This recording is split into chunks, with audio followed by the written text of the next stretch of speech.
नमस्कार दोस्तों, आपका स्वागत है मेरे YouTube चैनल के अंदर। दोस्तों, आज जो है हम पॉलिटी का एक महत्वपूर्ण टॉपिक जिसका नाम है राज्य के नीति निर्देशक तत्व, directive principles of state policy, जिसको शॉर्ट में DPSP कहा जाता है। दोस्तों, क्या होता है DPSP? अगर जो है इसको समझा जाए तो सबसे पहले भारतीय संविधान में कहाँ इसका उल्लेख है, इसकी अगर बात की जाए तो आपको मालूम होगा कि भारतीय संविधान के अंदर 22 भाग है। इन 22 भागों में अगर देखा जाए तो भाग नंबर 4 के अंदर जो है DPSP का उल्लेख है, जिसको राज्य के नीति निर्देशक तत्व कहा जाता है। अगर बात की जाए कौन से आर्टिकल में जो है कहाँ से कहाँ तक हैं, तो हम बात करेंगे आर्टिकल नंबर 36 से लेकर 51 तक जो है इसके बारे में बात की गई है। अगर बात की जाए कौन से देश के जो है संविधान से इसको लिया गया है, तो ये बहुत इंपॉर्टेंट है, पूछा भी जाता है। आयरलैंड से जो है इसको लिया गया। कौन से देश के संविधान से? आयरलैंड से जो है इसको लिया गया। ठीक, इसकी अगर बात की जाए प्रकृति कैसी है, इसकी प्रकृति कैसी है अगर बात करें तो हम बात करेंगे इसकी प्रकृति है सकारात्मक, पॉजिटिव, सकारात्मक प्रवृत्ति है। ठीक हो गया दोस्तों, क्योंकि ये राज्य के अधिकारों में वृद्धि करता है, क्योंकि ये राज्य के अधिकारों में वृद्धि करता है, अधिकारों में वृद्धि करता है, इसलिए इसकी जो है प्रकृति जो है सकारात्मक वृद्धि करता है। अगर बात करें DPSP का उद्देश्य क्या है, इसकी उद्देश्य की बात की जाए तो उद्देश्य में हम कहेंगे इसका उद्देश्य भारत को लोक कल्याणकारी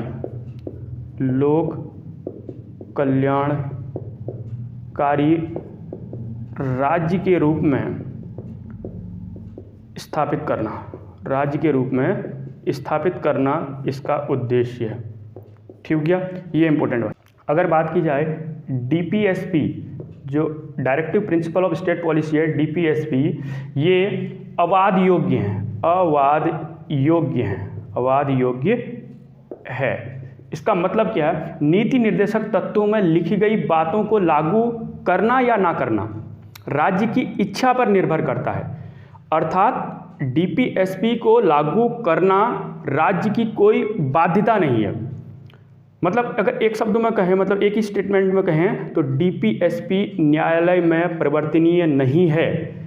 राज्य नीतियों का निर्माण करते समय इन बातों को ध्यान में रखेगा, ये बात जरूरी है। आप इसके लिए न्यायालय की शरण में नहीं जा सकते हो इनको लागू करवाने के लिए, इसलिए हम कहेंगे कि DPSP अवाद योग्य है, इसके लिए आप न्यायालय नहीं जा सकते हो। क्लियर होगी बात? एक और बात इंपॉर्टेंट है जो DPSP से जो है अगर पूछा जाए तो DPSP में शॉर्ट में अगर बात की जाए तो इसके राज्य के जो कर्तव्य हैं, राज्य की बात कर रहा हूँ, हमारे नहीं, राज्य के कर्तव्य, उसके अलावा जो दायित्व हैं, उसके अलावा जो है लक्ष्य क्या है, ये इसमें बताया गया है। ठीक है ना? तो ध्यान रखना, राज्य के कर्तव्य, दायित्व और लक्ष्य हैं इसमें। ठीक है ना? ये पूरा का पूरा DPSP directive principle of state policy, राज्य के नीति निर्देशक तत्व कौन से भाग में वर्णन है? भाग 4 के अंदर इसका वर्णन है। कहाँ से कहाँ तक है? तो आर्टिकल 36 से 51 तक है। कौन से देश के संविधान से लिया गया? तो आप कहोगे आयरलैंड के जो है देश के संविधान से लिया गया। प्रकृति कैसी है इसकी? सकारात्मक, क्योंकि ये राज्य के अधिकारों में वृद्धि करता है। ऐसा राज्य करेगा कहा जाता है, मतलब बार बार जो है सकारात्मक रूप में कहा जाता है। जैसे जो है मौलिक अधिकार, जैसे आर्टिकल 14 कहता है कि राज्य किसी भी व्यक्ति को विधि के समक्ष समानता और विधि के समान संरक्षण से वंचित नहीं करेगा। वो नेगेटिव सेंस है, नकारात्मक भाव में है, लेकिन ये सकारात्मक बातें करता है। ठीक है ना? उद्देश्य क्या है? भारत को एक लोक कल्याणकारी राज्य, वेलफेयर स्टेट की संकल्पना इसमें जो है देखने को मिलती है।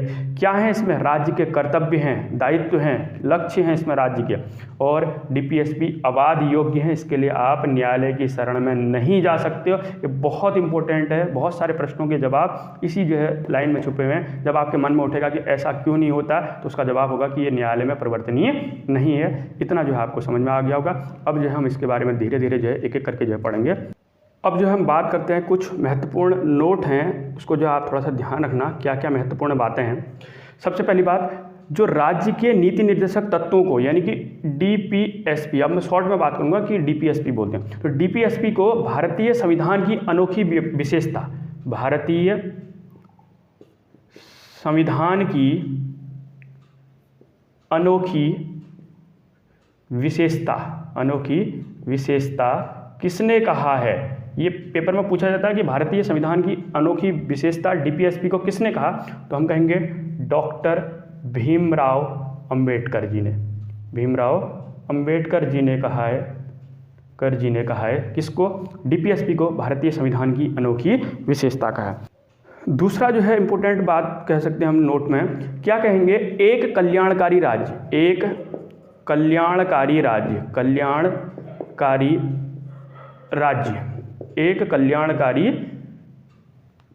राज्य वेलफेयर स्टेट की संकल्पना का समावेश भारत के संविधान के किस भाग में देखने को मिलता है? किसकी? एक कल्याणकारी राज्य या वेलफेयर स्टेट की जो है संकल्पना कौन से जो है भाग के अंदर देखने को मिलती है? तो उसका आंसर होगा भाग 4 के अंदर जो है देखने को मिलती है। और 4 में है क्या?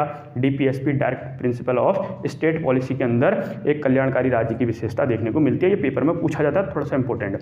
एक और स्टेटमेंट बहुत इंपॉर्टेंट है, नोट में ही जो है आप डाल सकते हो। राज्य के जो नीति निर्देशक सिद्धांत हैं एक ऐसा चेक है जो बैंक सुविधानुसार अदा करता है। ये स्टेटमेंट किसने कहा अगर आपसे पूछा जाए तो जो है मैं शॉर्ट में लिख देता हूं कि जो डीपीएसपी है वो एक ऐसा चेक है, डीपीएसपी एक ऐसा चेक है जिसे बैंक अपनी सुविधानुसार अदा करता है। ये किसने कहा है? तो आपको जो है जवाब देना है, ये कहा है केटी शाह ने। केटी शाह के द्वारा जो है स्टेटमेंट कहा गया। तो 3 स्टेटमेंट बहुत इंपॉर्टेंट। डीपीएसपी भारतीय संविधान की अनोखी विशेषता, डीपीएसपी को किसने कहा? डॉक्टर भीमराव। एक कल्याणकारी राज्य की संकल्पना कहाँ देखने को मिलती है? भाग 4 के अंदर, डीपीएसपी के अंदर। डीपीएसपी एक ऐसा चेक है जिसे बैंक अपनी सुविधानुसार अदा करता है। ये स्टेटमेंट किसका है? केटी शाह का। बहुत ही महत्वपूर्ण स्टेटमेंट है, इसको थोड़ा सा ध्यान रखना। अब जो हम बात करते हैं एक एक करके जो है आर्टिकलों की बातें करेंगे, तो उसको जो हम समझेंगे। सबसे पहले आर्टिकल 36 की बात करते हैं। 36 की बात करें तो क्या है आर्टिकल 36 में? तो हम कहेंगे इसमें राज्य शब्द को परिभाषित किया गया। क्या किया गया? राज्य शब्द को परिभाषित किया गया। मतलब इससे पहले हमने मौलिक अधिकार के अंदर भाग 3 के अंदर आर्टिकल 12 में जो राज्य की परिभाषा दी गई है वही जो है राज्य की परिभाषा आर्टिकल 36 में देखने को मिलती है। इसका मतलब है राज्य में क्या क्या आ सकता है? तो संसद, केंद्र सरकार, विधानमंडल, राज्य सरकारें, स्थानीय प्राधिकारी और अन्य जो प्राधिकारी हैं राज्य के अंदर शामिल होते हैं उनको कहा जाता है राज्य। जिसके पास कानून निर्माण की जो है व्यवस्था या उसको लागू करने की जो है शक्ति होती है उसको जो है राज्य के अंतर्गत रखा जाता है। तो 36 के अंदर राज्य को परिभाषित किया गया। उसके अलावा आर्टिकल नंबर 37 की बात की जाए तो क्या है आर्टिकल 37 में? तो इम्पोर्टेंट है, थोड़ा सा ध्यान रखना। जो डीपीएसपी है न्यायालय द्वारा परिवर्तनीय नहीं है। न्यायालय द्वारा परिवर्तनीय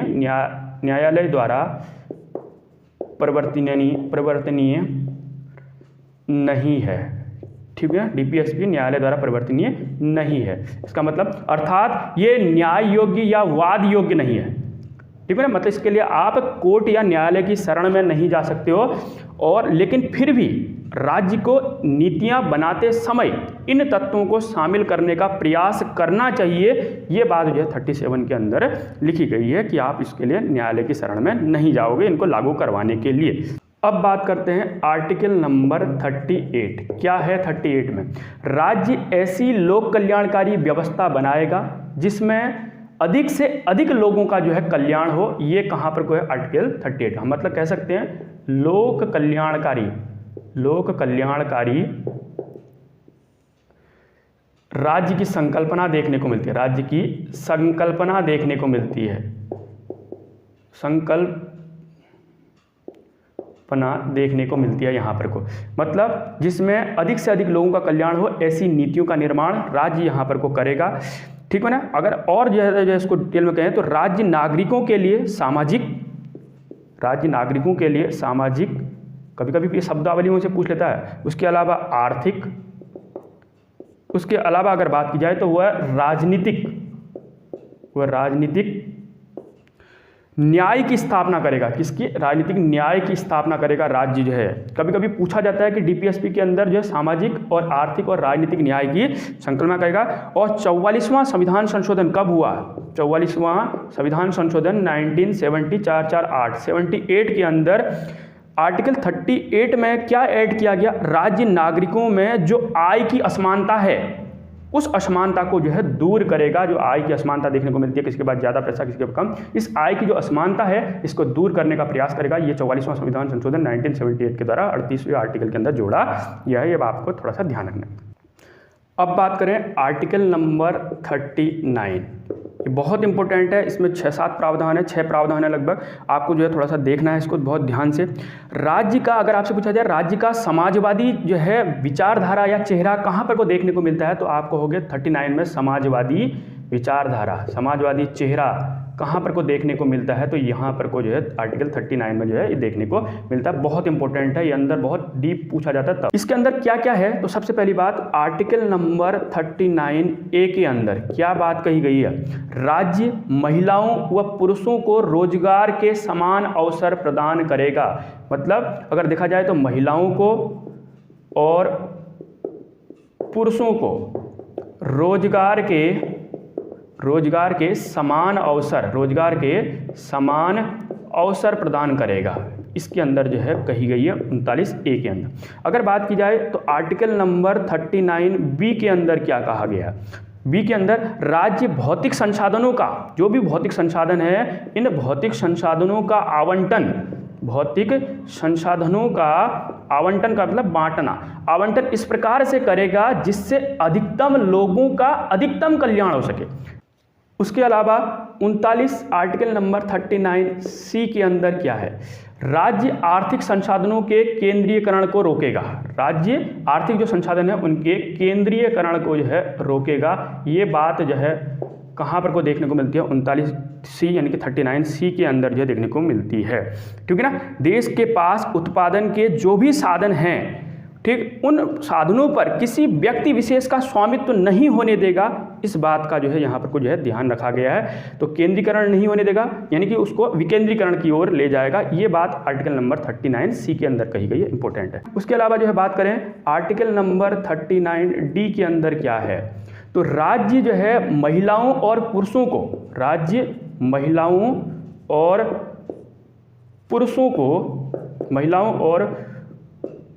को समान कार्य के लिए समान वेतन जो है देगा, समान वेतन प्रदान करेगा। ये बात आर्टिकल नंबर 39D के अंदर, महिला हो चाहे पुरुष हो, अगर समान कार्य किया है तो समान कार्य के लिए समान वेतन जो है देने का प्रयास करेगा। आपके मन में हो रहा होगा कि ऐसा तो होता नहीं है, तो मैंने पहले ही बोला कि डीपीएसपी न्यायालय के द्वारा जो है बाध्यकारी नहीं है। इस बात का आपको ध्यान रखना है इनको पढ़ते समय।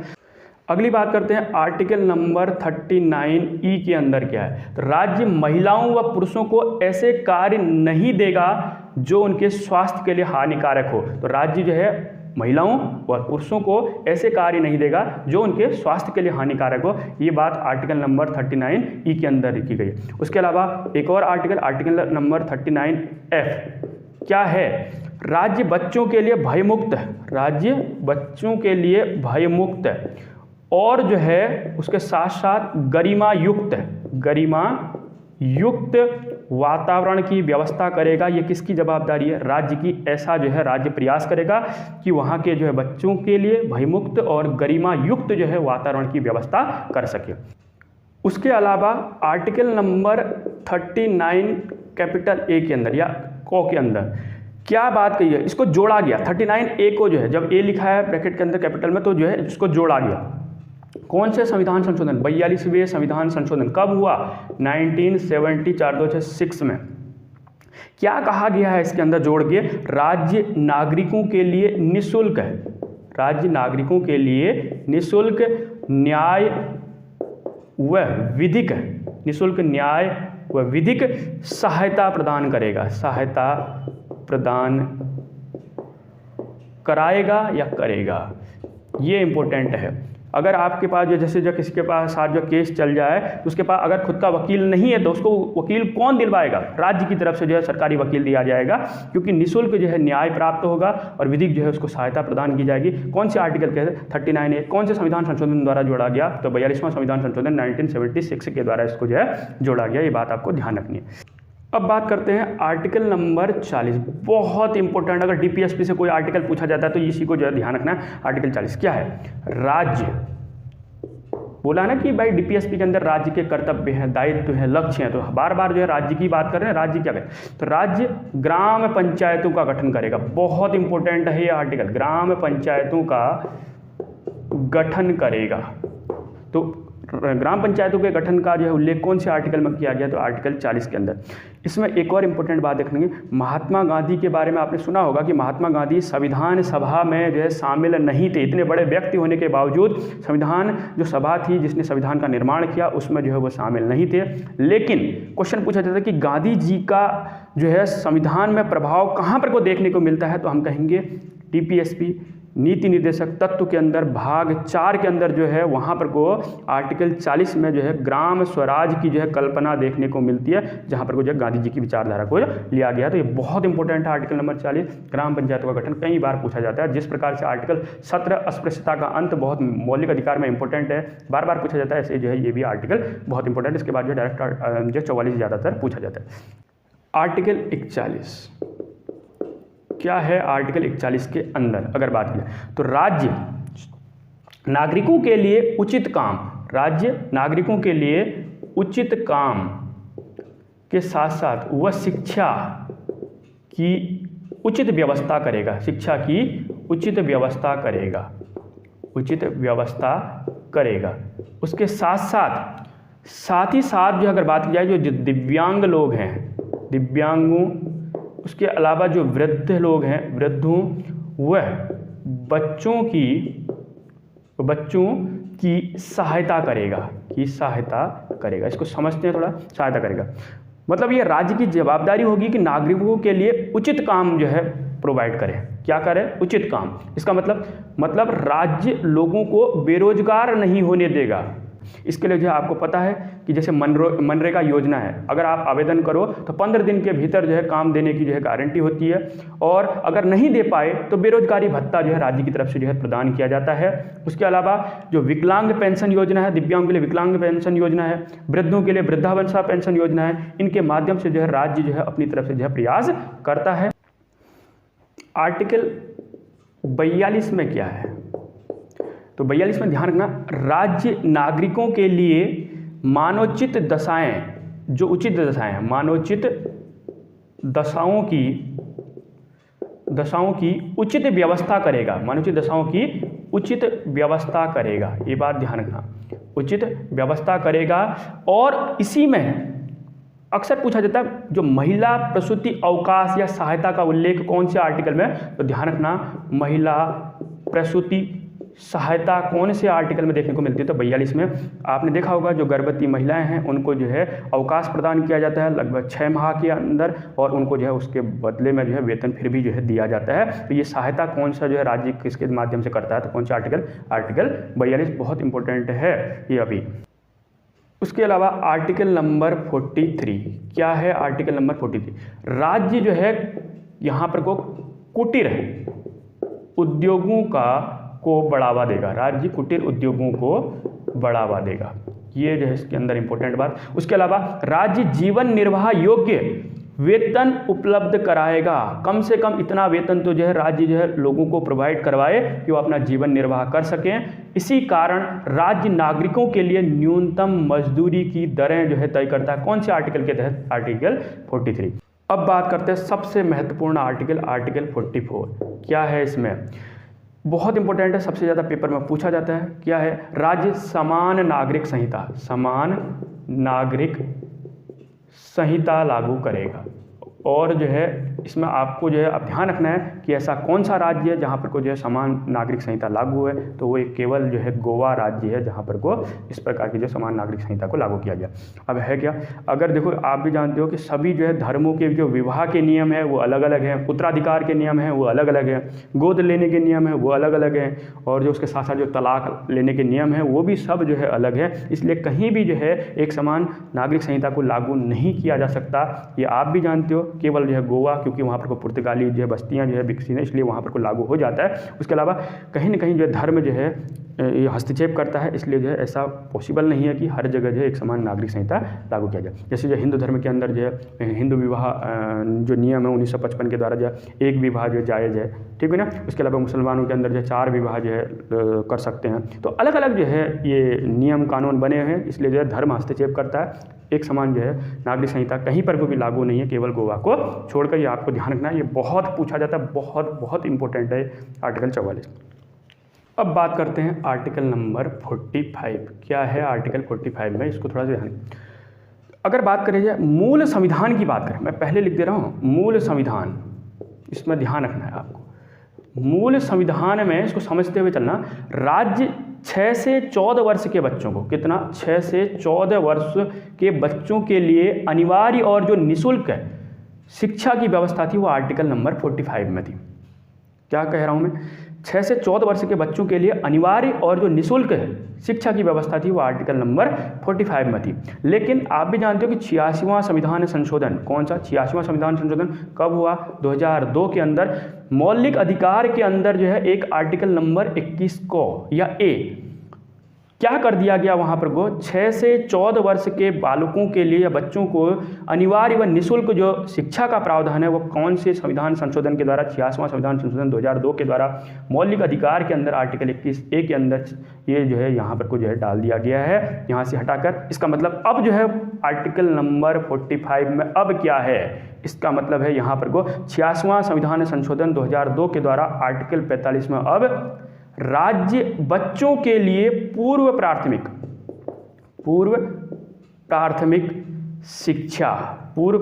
शिक्षा, इसका मतलब है 0 से 6 वर्ष जो है ये क्राइटेरिया अब यहाँ पर को कि उचित व्यवस्था करेगा,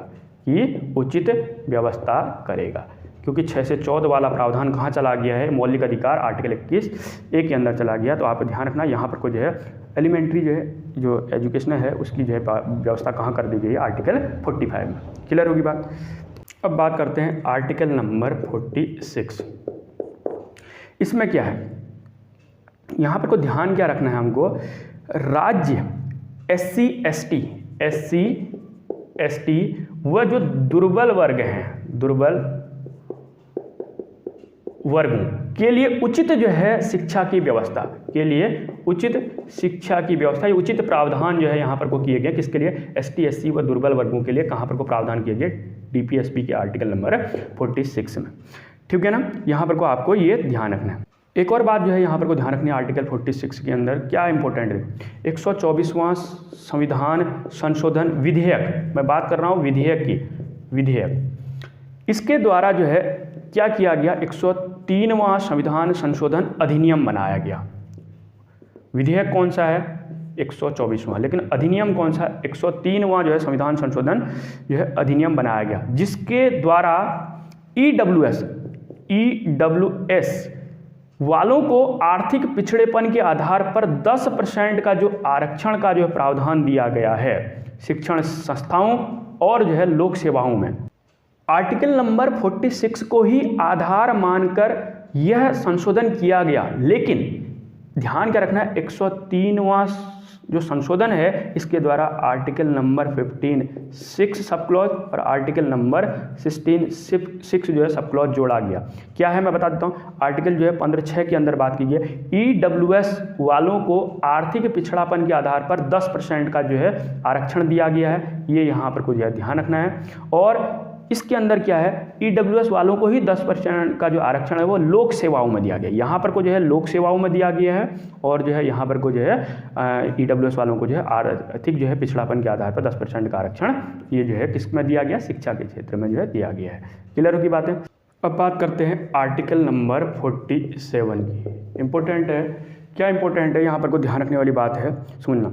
राज्य लोगों के पोषाहार है, शब्द को ध्यान रखना, पोषाहार स्तर, उसके अलावा जीवन स्तर, जीवन स्तर, उसके अलावा स्वास्थ्य, अगर बात करें स्वास्थ्य स्तर में सुधार करेगा। कौन से आर्टिकल के तहत? आर्टिकल 47 के तहत राज्य लोगों के पोषाहार स्तर, जीवन स्तर और स्वास्थ्य स्तर में जो है सुधार करेगा। इसी के अंदर एक और इम्पोर्टेंट बात पूछी जाती है, राज्य मादक पदार्थों की बिक्री, जो मादक पदार्थ होते हैं, जो शराब, मादक पदार्थों की जो बिक्री है उससे लोगों का जो स्वास्थ्य खराब होता है, इसलिए मादक पदार्थ की बिक्री में प्रतिबंध लगाएगा। ऐसा प्रयास जो है राज्य अपनी तरफ से करेगा। बाध्यकारी नहीं है, मैं पहले बता दे रहा हूँ आपको, जो है डीपीएसपी न्यायालय के द्वारा बाध्यकारी नहीं है। आप भी जानते हो कि यह इसके लिए जो है राज्य प्रयास करता है। पोषाहार स्तर के लिए जो है आपने देखा होगा मिड डे मील जो है योजना, जिससे जो है बच्चों को जो है उत्तम किस्म का जो है पोषाहार प्राप्त हो, इसके लिए जो है ये योजनाएं चलाते रहता है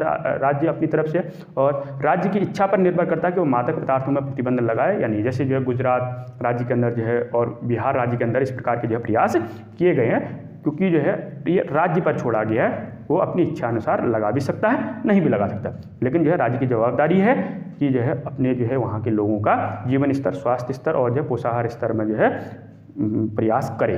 ठीक, अब बात करते हैं आर्टिकल नंबर 48, बहुत इंपॉर्टेंट है 48 भी। राज्य कृषि व पशुपालन, राज्य कृषि व पशुपालन को विकसित करने का के लिए जो है प्रयास करेगा, वैज्ञानिक प्रयास। वो भी कैसा प्रयास? वैज्ञानिक प्रयास। तो एक बार मैं दोबारा बोल रहा हूँ, तो ध्यान रखना आप, राज्य कृषि व पशुपालन को विकसित करने के लिए वैज्ञानिक प्रयास करेगा। उसके अलावा इसी के अंदर जो है राज्य गौहत्या, ये बहुत इंपॉर्टेंट है, पूछा जाता है, गौहत्या पर प्रतिबंध भी लगाएगा। ऐसा कौन से आर्टिकल में देखने को मिलता है? आर्टिकल नंबर 48 कि राज्य कृषि और पशुपालन में वैज्ञानिक प्रयास करेगा। तो उन्नत किस्म की जो है तकनीकों का प्रयोग करके, आप भी जानते हो कि इतने बड़े जो है जनसंख्या वाले जो है देश को जो है पालने के लिए ऐसे प्रयास करने जरूरी है, ताकि प्राथमिक क्षेत्र के अंदर जो है कृषि का जो है विकास हो सके। पशुपालन के लिए जो है प्रयास यहाँ पर को लगातार करेगा, तभी तो जो है देश के अंदर इतनी बड़ी पॉपुलेशन को पाला जा सकता है। तो इस प्रकार का प्रयास जो है राज्य अपनी तरफ से करेगा।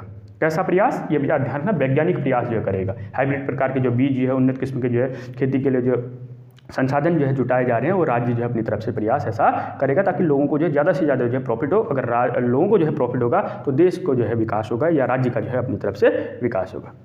इसी में एक और इम्पोर्टेंट बात है, आर्टिकल नंबर 48A। अगर ए लिख रहे हैं तो इसका मतलब जोड़ा गया। तो बहुत पूछा जाता है 42वां संविधान संशोधन कब? 1976 के अंदर जोड़ा गया। क्या जोड़ा गया? राज्य वन व वन्य जीवों और पर्यावरण की रक्षा करेगा। पहले ही बोला है वाद्यकारी नहीं है, लेकिन राज्य जो है ये सब कुछ डीपीएसपी के अंदर करेगा की बात करी गई। तो वन्य जीव और पर्यावरण की रक्षा का उल्लेख कौन से आर्टिकल में? 48A के अंदर। कौन सा संविधान संशोधन? 42वें संविधान संशोधन 1976 के द्वारा यह इसको जोड़ा गया। आर्टिकल नंबर 49 क्या है? ध्यान क्या रखना है यहाँ पर को, राज्य प्रत्येक जो है स्मारक है, कलात्मक या ऐतिहासिक रुचि के जो स्थान है, जिसे संसद ने राष्ट्रीय महत्व का घोषित कर रखा है, उनकी रक्षा के लिए प्रयास करेगा। यानी कि ऐतिहासिक जो स्थल या धरोहर हैं उनके लिए प्रयास करेगा। ऐतिहासिक स्थलों को, धरोहरों को संरक्षित करने के लिए जो राज्य अपनी तरफ से प्रयास करेगा। अब बात करते हैं आर्टिकल नंबर 50 बहुत इंपॉर्टेंट है। ये क्या है? राज्य कार्यपालिका व न्यायपालिका को पृथक, कार्यपालिका व न्यायपालिका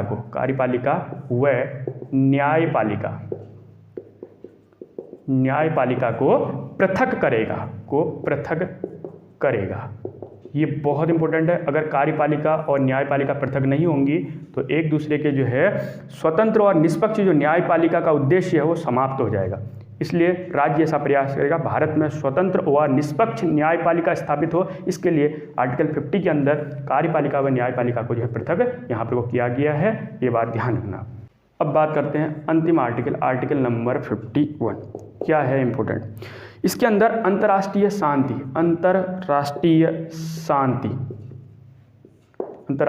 शांति और सुरक्षा, अंतर्राष्ट्रीय शांति और सुरक्षा की अभिवृद्धि कहाँ पर को जो देखने को मिलती है? Article number 51। बहुत बार जो पेपर में पूछा जाता है कहाँ पर कोई विदेश नीति या अंतर्राष्ट्रीय शांति की जो है बात की गई है, सुरक्षा, अंतर्राष्ट्रीय शांति और सुरक्षा की बात की है आर्टिकल 51 में। दोस्तों आज के लिए इतना ही, धन्यवाद।